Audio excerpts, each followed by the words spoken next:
Strand है, ये एक डीएनए स्ट्रैंड है। इसका जो ये पार्ट जो फंक्शनल है उसे जीन बोलते हैं, और जीन क्या करेगा, प्रोटीन बनाएगा। अब ये प्रोटीन क्यों बनाता है, जब डीएनए मोर कंडेंस होगा, ये कंडेंस हुआ तो ये डीएनए कंडेंस हुआ तो इससे पहले बोलेंगे यूक्रोमेटिन। ओके, ये और ज्यादा कंडेंस होगा, और ज्यादा कंडेंस होगा तो इसे बोलेंगे हेटेरोक्रोमेटिन। फिर ये मोस्ट कंडेंस होगा तो ये जाके क्रोमोसोम बनेगा, मोस्ट कंडेंस। मोस्ट डीएनए से डीएनए बनने को होगा तो ये क्रोमोसोम का अनवाइंडिंग होगा। जब भी डीएनए से आरएनए ना हो तो ये क्रोमोसोम का अनवाइंडिंग होगा। तो आरएनए वायरस होता है, इसके बाद जेनेटिक मटेरियल होगा, आरएनए होगा, वो ह्यूमन सेल में इंटर करता है ना, तो वो क्या करता है, रिवर्स ट्रांसक्रिप्टेज एंजाइम का यूज करके वो आरएनए से डीएनए बना लेता है। दस all RNA virus reverse transcription करता है नहीं, all RNA virus reverse transcription नहीं करता। कुछ डीएनए वायरस भी है जो कि हमारा रिवर्स ट्रांसक्रिप्शन करता है, जैसे साइटोप्लाज्म इंक्रीज करता है, साइटोप्लाज्म इंक्रीज करता है, increases continuously, but nucleus remain same, nucleus remain same. तो सेल साइकिल एक ऐसा चैप्टर है जिनका concept maximum class 11th and class 12th के चैप्टर में यूज होते हैं। जैसे आप प्लांट किंगडम पढ़ोगे तो उसमें haplontic life cycle, diplontic life cycle, sporophyte, gametophyte. फिर अगेन आप 12th चैप्टर में आओ, 12th क्लास के चैप्टर में आओ, बायो के sexual reproduction in flowering plant पढ़ोगे तो उसमें भी माइटोसिस, मियोसिस का बहुत ही ज्यादा यूज है उसमें। तो अगर आप सेल साइकिल और सेल डिवीजन को बहुत अच्छे से समझ लिए तो फिर sexual reproduction in flowering plant आप इजीली समझ लोगे, प्लांट किंगडम आप इजीली समझ लोगे। बायोलॉजिकल क्लासिफिकेशन में भी कुछ आपको बैक्टीरिया और बैक्टीरियल रिप्रोडक्शन के बारे में पढ़ना पड़ेगा। हाँ, बैक्टीरिया, फंगाई के बारे में पढ़ना पड़ेगा, तो उसमें भी बहुत सारा यूज होगा इनके कॉन्सेप्ट। तो अब हम लोग स्टार्ट करते हैं cell cycle and cell division का इंट्रोडक्टरी लेक्चर। तो इस लेक्चर में बेसिकली हम लोग कवर करने जा रहे हैं डीएनए को। तो डीएनए क्या होता है, डीएनए एक thread like double stranded molecule होता है जो स्टोर करता है जेनेटिक इंफॉर्मेशन को,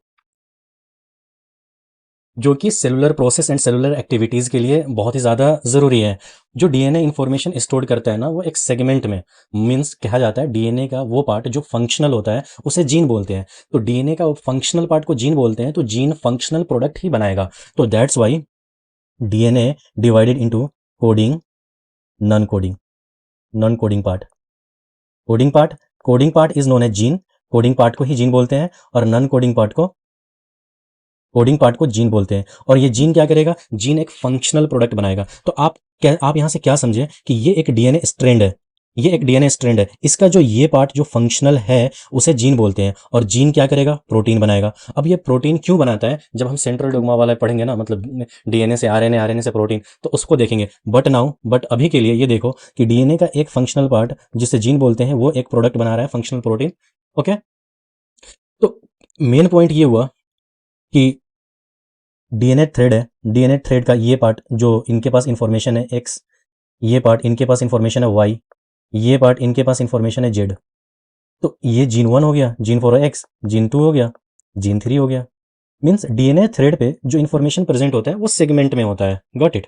और ये जो फंक्शनल सेगमेंट है, ये एक्स के लिए प्रोटीन बनाएगा, ये प्रोटीन बनाएगा, ये फंक्शनल प्रोटीन बनाएगा आगे जाकर, ये भी आगे जाकर फंक्शनल प्रोटीन बनाएगा, गॉट इट। तो नाउ अब हम लोग जा रहे हैं क्रोमेटिन पे। तो क्रोमेटिन क्या होता है, क्रोमेटिन क्या होता है इन्हें समझते हैं। तो जब डीएनए कंडेंस्ड होता है तब जाकर, लुक एट हियर, ये डीएनए, डीएनए ओके, ये डीएनए मोर कंडेंस्ड होगा, ये कंडेंस्ड हुआ, तो ये डीएनए कंडेंस्ड हुआ तो इससे पहले बोलेंगे यू क्रोमेटिन। ओके, ये और ज्यादा कंडेंस्ड होगा, और ज्यादा कंडेंस्ड होगा तो इसे बोलेंगे हेट्रोक्रोमेटिन। फिर ये मोस्ट कंडेंस्ड होगा तो ये जाके क्रोमोसोम बनेगा, मोस्ट कंडेंस्ड, मोस्ट कंडेंस्ड, तो ये क्रोमोसोम हुआ। तो ऐसा क्यों होता है, ऐसा क्यों होता है, डीएनए कंडेंस्ड क्यों होता है क्रोमोसोम के फॉर्म में। तो आप ये जानो कि लेंथ ऑफ डीएनए जो होता है ना ह्यूमन बीइंग में, यूकैरियोटिक सेल में, ह्यूमन सेल में, वो 2.2 मीटर होता है, और साइज ऑफ द न्यूक्लियस जो होता है ना 10⁻⁻6 मीटर होता है। तो सच ये डीएनए, इतना लंबा डीएनए थ्रेड, 2.2 मीटर लंबा डीएनए थ्रेड एक स्मॉल सा न्यूक्लियस में कैसे रह पाएगा। तो ये क्या करता है, डीएनए अपने आप को कंडेंस करता है, पहले यूक्रोमेटिन में जाएगा, फिर हेट्रोक्रोमेटिन में जाएगा, फिर मोस्ट कंडेंस्ड स्ट्रक्चर क्रोमोसोम के फॉर्म में ये डीएनए में, न्यूक्लियस में रहेगा। ओके, तो बेसिकली ये डीएनए किसके अराउंड रैप करता है, तो डीएनए रैप करता है अराउंड हिस्टोन प्रोटीन, और नॉन हिस्टोन प्रोटीन भी एसोसिएटेड होते हैं। तो कहने का मतलब ये क्रोमेटिन हमारा किस चीज से बना हुआ है, क्रोमेटिन में क्या क्या होता है, एक हिस्टोन प्रोटीन होता है, okay, histone protein, histone protein, some non histone protein भी होते हैं, और plus plus what, DNA, DNA around histone protein के अराउंड रैप कर जाता है। ओके, तो वही तो हुआ क्रोमेटिन। क्रोमेटिन अगर लेस कंडेंस्ड है तो यूक्रोमेटिन, क्रोमेटिन अगर मोर कंडेंस्ड है तो हेट्रोक्रोमेटिन, और मोस्ट कंडेंस्ड है डीएनए तो वो बोलते हैं क्रोमोसोम्स, गॉट इट। नेक्स्ट हमारा आता है क्रोमोसोम्स। तो मैंने जैसे बोला chromosomes most condensed form of DNA है, most condensed form of DNA है। तो जब भी डीएनए से डीएनए बनने को होगा तो ये क्रोमोसोम का अनवाइंडिंग होगा। जब भी डीएनए से आरएनए बनना होगा तो ये क्रोमोसोम का अनवाइंडिंग होगा। तो क्रोमोसोम्स ओपन कब होता है डीएनए में? जब डीएनए रेप्लिकेशन और ट्रांसक्रिप्शन के दौरान। Got it? ओके। अब हम ये देखते हैं डिफरेंस बिटवीन ये होमोलोगस क्रोमोसोम क्या होता है, सेंट्रोमियर क्या होता है, नॉन सिस्टर क्रोमेटिड क्या होता है, सिस्टर क्रोमेटिड क्या होता है। तो होमोलोगस क्रोमोसोम देखो, होमोलोगस क्रोमोसोम का मतलब होता है कि साइज और शेप सिमिलर होना चाहिए। साइज शेप सिमिलर है। Got it? Second point, same gene same position पे कैरी करता है homologous chromosome. Same gene same position, same position को लोकाई बोलते हैं। सेम जीन सेम पोजीशन पे, बट यहां पे याद रखो एक क्या हो सकता है, अलील्स में भी डिफरेंट। एलील्स में बी डिफरेंट। अब इसको ऐसे समझो, ये क्या होगा यहाँ पे, एक सेम सेम देखो, ये क्रोमोसोम सिमिलर शेप में है और साइज भी सिमिलर है। इस पे अगर मान लो इस पे ये जीन है आई कलर का, ओके, यहाँ पे जीन है आई कलर का, तो यहाँ पे भी जीन होगा जो आई कलर का होगा। Got it? लेकिन अलील डिफरेंट हो सकता है। मान लो ये ब्लू आई है तो ये क्या हो गया, मान लो ये ब्राउन आई हो गया, लेकिन जो जीन होगा वो आई का ही होगा सेम पोजीशन पे। तो ये होमोलोगस क्रोमोसोम हो गया। अब कहने का मतलब सिस्टर क्रोमेटिड्स क्या होता है, सिस्टर क्रोमेटिड्स क्या होता है? जैसे ह्यूमन में देख, तो ह्यूमन में 23 पेयर ऑफ क्रोमोसोम पाए जाते हैं। 23 पेयर, तो ये 23 पेयर किसका सेट है? होमोलोगस क्रोमोसोम का ही तो सेट है। Homologous chromosomes, homologous chromosomes pair ही तो है ये। उसमें क्या होगा, साइज शेप सिमिलर होगा, सेम जीन सेम पोजीशन पर होगा, अलील में भी डिफरेंस। मान लो सेम जीन आई कलर का जीन यहाँ पे same position, same gene same position, but colour तो चेंज, अलील में भी डिफरेंट। कुछ के पास ब्राउन हो सकता है, कुछ के पास ब्लू हो सकता है, बट जीन जो होगा वो आई का ही होना चाहिए सेम पोजीशन पे। Got it? Non sister chromatid और सिस्टर क्रोमेटिड में जो अंतर होता है वो मैं बताता हूँ। नॉन सिस्टर क्रोमेटिड क्या होता है, होमोलोगस क्रोमोजोम्स की क्रोमेटिड्स होती है। एक मैटरनल क्रोमोजोम्स हो गया, ये लुक एट हियर, ये होमोलोगस क्रोमोजोम्स की क्रोमेटिड होती है, ठीक है। कंप्लीटली आइडेंटिकल नहीं होती, नॉट कंप्लीटली आइडेंटिकल। जब हम मियोसिस पढ़ेंगे ना तब हम देखेंगे कंप्लीटली आइडेंटिकल क्यों नहीं होती, क्योंकि वहां पे क्रॉसिंग ओवर होता है मियोसिस में। तो मैं ये बताऊंगा नॉन सिस्टर क्रोमेटिड्स क्या हुआ, समझ गए? Not completely identical. और सिस्टर क्रोमेटिड्स क्या होता है? सिस्टर क्रोमेटिड एक ही क्रोमोसोम्स का, ये लो ये देखो, सिस्टर क्रोमेटिड्स क्या होता है, एक ही क्रोमोसोम्स का आर्म होता है, आइडेंटिकल कॉपीज होता है। एक ही एक ही क्रोमोसोम्स का एक ही क्रोमोसोम्स का एक ही क्रोमोसोम्स का आइडेंटिकल कॉपीज होता है। ये बनता है डीएनए रेप्लिकेशन के दौरान, डीएनए रेप्लिकेशन के दौरान फॉर्म्ड होता है, डीएनए रेप्लिकेशन के दौरान बनता है। उसके बाद क्या होता है, ये सेंट्रोमेयर से जुड़ी होती है, देखो ये सेंट्रोमेयर है, सेंट्रोमेयर से जुड़ी होती है। जैसे एक एक सेप्ड स्ट्रक्चर मानो तो ये जो दोनों आर्म होगा ना, ये एक सेप्ड स्ट्रक्चर मानो, ये जो दोनों आर्म होगा ना वो सिस्टर क्रोमेटिड हो गया, दोनों आर्म ही तो सिस्टर क्रोमेटिड से। नेक्स्ट हम आते हैं जीन एक्सप्रेशन में। तो जीन एक्सप्रेशन एक बहुत ही मतलब मस्त सा कॉन्सेप्ट है, सेंट्रल डोगमा से समझ लेंगे हम। क्या होता है, डीएनए से डीएनए का बनना is known as DNA replication, DNA से आरएनए का बनना इज नोन एज ट्रांसक्रिप्शंस, और आरएनए से प्रोटीन का बनना, एमआरएनए से प्रोटीन का बनना इज नोन एज ट्रांसलेशन। तो ये प्रोसेस 1 ट्रांसक्रिप्शन, रेप्लिकेशन 1 2 3, ये इस पे क्वेश्चंस आते हैं। तो डीएनए से डीएनए का बनना is known as replication, DNA से आरएनए एमआरएनए का बनना इज नोन एज ट्रांसक्रिप्शंस, और एमआरएनए से प्रोटीन का बनना इज नोन एज ट्रांसलेशंस। अब कहने का मतलब ये डीएनए से एमआरएनए बनता क्यों है, डीएनए से मेन क्वेश्चन ये आता है, डीएनए से एमआरएनए बनता क्यों है? तो क्या होता है, हमने क्या पढ़ा था कि डीएनए के पास इंफॉर्मेशन होती है, डीएनए डायरेक्टली यूज नहीं होता, डीएनए डायरेक्टली यूज नहीं होता बिकॉज डीएनए न्यूक्लियस के अंदर सेफली स्टोर होता है, डीएनए न्यूक्लियस के अंदर सेफली स्टोर होता है। डीएनए एक कंप्लीमेंट डी आरएनए एक कंप्लीमेंट्री कॉपी होता है, look at here, RNA DNA का एक कंप्लीमेंट्री कॉपी होता है, इजिली ये ट्रेवल कर सकती है। आरएनए डीएनए का एक कंप्लीमेंट्री कॉपी होता है, ये इजिली ट्रैवल कर सकती है, जाएगा राइबोसोम के पास, ये आरएनए राइबोसोम तक जाता है, राइबोसोम क्या करता है, आरएनए पे जो इन्फॉर्मेशन होता है उनको पढ़कर ये प्रोटीन बना देता है। Got it? तो ये अब प्रोटीन क्यों बनता है, what is the role of protein? Protein इसलिए बनाए जाते हैं ताकि, क्योंकि बॉडी में ऑलमोस्ट जितने भी इंपॉर्टेंट फंक्शंस होते हैं वो प्रोटीन ही परफॉर्म करता है। जस्ट लाइक डीएनए सिर्फ इन्फॉर्मेशन स्टोर करता है, लेकिन जो एक्चुअल काम करता है ना वो प्रोटीन करता है। डीएनए क्या करता है, सिर्फ इन्फॉर्मेशन स्टोर करता है, जो एक्चुअल काम करता है वो प्रोटीन करता है। जस्ट लाइक इंजाइम्स को देख लो, वो डाइजेशन कराता है, हीमोग्लोबिन ऑक्सीजन कैरी कराता है, एंटीबॉडीज क्या होता है, इन्फेक्शन से फाइट करता है, मसल प्रोटीन क्या होता है, मूवमेंट करवाता है, हार्मोन्स क्या करता है, बॉडी को रेगुलेट करवाता है। इसीलिए सेल डीएनए की इंफॉर्मेशन यूज करके, हाँ, प्रोटीन बनाता है। Got it. तो कहने का मतलब एक और केस होता है, इसी को सेंट्रल डोग्मा ऑफ डीएनए बोलते हैं, इनका एक्सेप्शन है रिवर्स ट्रांसक्रिप्शन का। रिवर्स ट्रांसक्रिप्शन का। अब इस एक्सेप्शन को देखते हैं, रिवर्स ट्रांसक्रिप्शन के एक्सेप्शन को। अब यहाँ पे आप पढ़ोगे ना, एक ग्रुप ऑफ वायरस होता है, जैसे जिसको बोलते हैं एचआईवी, जिसमें एक बेस्ट एग्जांपल होता है एचआईवी वायरस।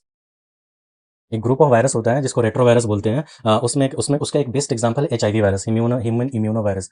तो नॉर्मली बॉडी में क्या होता है, नॉर्मली बॉडी में इंफॉर्मेशन का फ्लो होता है। नॉर्मली बॉडी में क्या होता है, इंफॉर्मेशन का फ्लो होता है, डीएनए से आरएनए, आरएनए से प्रोटीन। लेकिन कुछ केस में क्या होता है, कुछ केस में क्या होता है, उल्टा भी हो सकता है, जैसे आरएनए से डीएनए का बन जाना। तो आरएनए, इसी प्रोसेस को रिवर्स ट्रांसक्रिप्शन बोलते हैं। नॉर्मली बॉडी में क्या होता है, प्रोटीन इंफॉर्मेशन का फ्लो होता है, डीएनए से आरएनए, आरएनए से प्रोटीन। बट कुछ केस में क्या होता है, उल्टा हो जाता है। इसे ही बोलते हैं reverse transcription.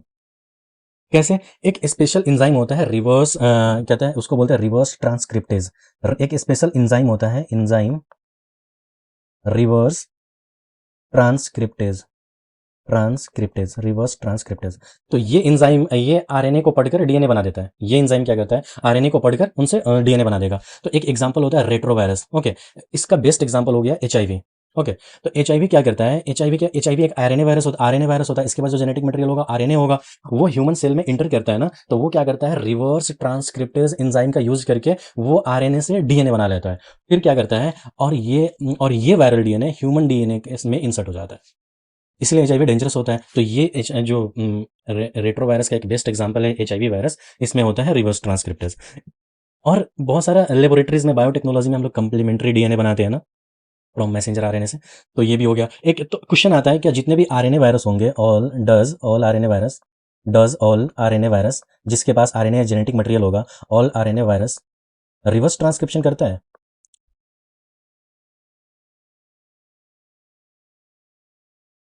Does all RNA virus reverse transcription करता है? नहीं, all RNA virus reverse transcription नहीं करता। कुछ डीएनए वायरस भी है जो कि हमारा रिवर्स ट्रांसक्रिप्शन करता है, जैसे हेपेटाइटिस बी वायरस। ये थोड़ा सा यूनिक कॉन्सेप्ट है, लेकिन ये एक डीएनए वायरस है, ये भी रिवर्स ट्रांसक्रिप्शन करता है। ये क्यों करता है? ये क्यों करता है, क्योंकि इसका जो सर्वाइविंग प्रोसेस है ना, वो इसी मैकेनिज्म पर बेस्ड है। ये ऐसा इसलिए करता है क्योंकि उसका रेप्लिकेशन जो साइकिल होता है ना, वो इसी मैकेनिज्म पर बेस्ड है। और वो मैकेनिज्म क्या, मैं अभी बता दूं, लेकिन फायदा नहीं है। मैं बस इतना बताना चाहता हूँ, ऑल आरएनए वायरस क्या करता है, रिवर्स ट्रांसक्रिप्टेज नहीं करता। एक एग्जाम्पल हो गया, स्पेसिफिक एग्जाम्पल। ओके, अब हम कहते हैं, मेन टॉपिक हमारा आया सेल। सेल क्या होता है? मैंने कहा कि आप एक सेल बनाओ, ह्यूमन सेल बनाओ, तो आप पहले क्या करोगे, एक सेल मेम्ब्रेन बनाओगे, उसके अंदर जेली लाइक सब्सटेंस बनाओगे, उसके अंदर जेनेटिक मटेरियल आप डाल दोगे, न्यूक्लियस को। हम्म तो पहले आप क्या, रिक्वायरमेंट ऑफ एनी सेल, पहला boundary, boundary is known as cell membrane. Second, jelly like material is known as cytoplasm, उस जिसके अंदर सारे केमिकल रिएक्शन होंगे। एक हो गया हमारा न्यूक्लियस, ये जेनेटिक मटेरियल हो गया। तो ये सब क्या है, basic requirement of basic requirement है कोई भी सेल का। सेल क्या होता है, स्मॉलेस्ट लिविंग यूनिट होते हैं, building block of the human body क्या होते हैं, सेल का ही तो ह्यूमन बॉडी बना हुआ है, group of cells which together constitutes millions of cells. Okay, it is basically building block of all living organism. तो बेसिकली टू टाइप के सेल्स होते हैं, प्रोकैरियोटिक और यूकैरियोटिक। जब हम बायोलॉजिकल क्लासिफिकेशन में जाएंगे ना, तो 5 किंगडम पढ़ेंगे, Monera, protista, fungi, Plantae, animalia. Monera जो होता है ना, ये प्रोकैरियोटिक पार्ट में आता है, बाकी सारे के सारे यूकैरियोटिक पार्ट में आते हैं। तो हम बेसिक डिफरेंस पढ़ रहे हैं प्रोकैरियोटिक और यूकैरियोटिक में। अब बेसिस क्या है क्लासिफिकेशन का, इसमें मेम्ब्रेन बाउंड ऑर्गेनेलिज होता है ना, membrane bound organelles are absent, लेकिन इसमें प्रेजेंट होता है। ओके, तो यही इनका एक बेसिक डेफिनेशन है क्लासिफिकेशन का। तो इसमें जो भी केमिकल रिएक्शन होगा ना, और मेटाबॉलिक रिएक्शन साइटोप्लाज्म के अंदर ही होगा, ठीक है। ऑर्गेनेली जो प्रेजेंट होगा ना, वो साइटोप्लाज्म के अंदर ही होगा। इसमें जो भी ऑर्गेनेलीज होगा वो विदाउट मेम्ब्रेन होगा। वेरी वेरी इंपॉर्टेंट, यहाँ से क्वेश्चन यही बनते हैं। अगर असर्शन रीजन आएगा ना, तो सबसे पहला क्वेश्चन आएगा, क्या यूकैरियोटिक सेल में जो ऑर्गेनेलीज प्रेजेंट होते हैं वो मेम्ब्रेन बाउंड भी होते हैं, विद मेम्ब्रेन भी होते हैं, और विदाउट मेम्ब्रेन भी होते हैं? Yes, true. क्या ये क्यों ऑर्गेनेली जो प्रेजेंट होते हैं विद एंड विदाउट मेम्ब्रेन होते हैं, with and without membrane, but इसमें विदाउट मेम्ब्रेन ही होगा, विद मेम्ब्रेन नहीं हो सकता। Got it. डीएनए जो होता है ना, इनका न्यूक्लियोइड होता है जो कि साइटोप्लाज्म में फ्लोट करता रहता है। इसका डीएनए जो होता है ना, एक अनदर चेंबर, यूकैरियोटिक डीएनए होता है ना, एक चेंबर में सिचुएटेड होता है जिसको बोलते हैं न्यूक्लियस। और जो सबसे मेन कॉन्सेप्ट आया, रीजन वाइज सेल डिवाइड। एक सेल डिवाइड क्यों करता है? तो सेल डिवाइड इसलिए करता है क्योंकि उसको न्यूक्लियस साइटोप्लाज्मिक रेशियो मेंटेन करना होता है। जैसे मैं आपको एक एग्जांपल देता हूं, ये एक सेल है, ठीक। ये इसका न्यूक्लियस। तो अभी इनका न्यूक्लियस अपन साइटोप्लाज्मिक रेशियो देखो, तो अभी लेट अस एज्यूम दैट इसका जो न्यूक्लियस अपन साइटोप्लाज्मिक रेशियो होगा 20/40 होगा, 20/40 होगा। ये सेल क्या किया, ग्रोथ किया। तो सेल जब ग्रोथ करता है ना, तो साइटोप्लाज्म इंक्रीज करता है, साइटोप्लाज्म इंक्रीज करता है, increases continuously, but nucleus remain same, nucleus remain same. तो कहने का मतलब इसका न्यूक्लियस अपन साइटोप्लाज्मिक रेशियो क्या होगा, न्यूक्लियस रिमेन सेम। ये देखो, nucleus remain same, nucleus remain same, but cytoplasm increase करता है। साइटोप्लाज्म मान लो सेल डबल हो गया, तो साइटोप्लाज्म 80 हो जाएगा। तो एक छोटा सा न्यूक्लियस इतने बड़े साइज को मेंटेन नहीं कर सकता। तो न्यूक्लियस क्या करता है, एक सिग्नल भेजता है। क्या होता है, न्यूक्लियस सिग्नल देता है और बोलता है सेल डिवीजन स्टार्ट करो। तो सेल डिवीजन ट्रिगर होता है और cell divide to maintain the proper function. When cell sizes increases, the cytoplasm continues to grow, but the nucleus remain the same size. The nucleus cannot control the oversized cell. तो क्या करता है, nucleus signal send करता है, initiate करता है signal को for cell division to restore the balance. Got it. इसलिए सेल अब फिर नेक्स्ट में जाके 2 पार्ट में डिवाइड हो जाएगा, और फिर इनका जो न्यूक्लियस अपन साइटोप्लाज्मिक रेशियो होगा 20/40 हो जाएगा फिर से।